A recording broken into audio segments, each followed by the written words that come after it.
আচ্ছা, আপনি কি প্রেশার সুগার রোগে ভুগছেন?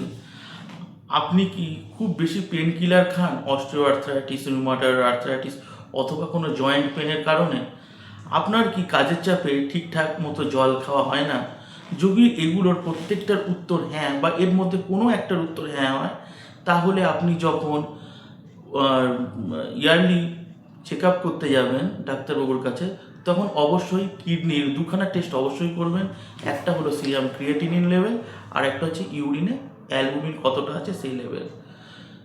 এই দুটো টেস্ট করলে অনেকাংশেই দেখা গেছে যে আমাদের কিডনি কোনো ডিজিজ থাকলে সেগুলো খুব তাড়াতাড়ি ডায়াগনোসড হয়।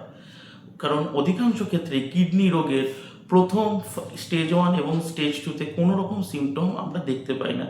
তাই আজকে বিশ্ব কিডনি ডে আমি doctor Abhishek Majumdar your critical doctor পেজের পক্ষ থেকে আপনাদের একটাই বার্তা পৌঁছে দেব যে সুস্থ থাকুন, ভালো থাকুন এবং নিজের কিডনির দায়িত্ব নিজে নিন। নমস্কার।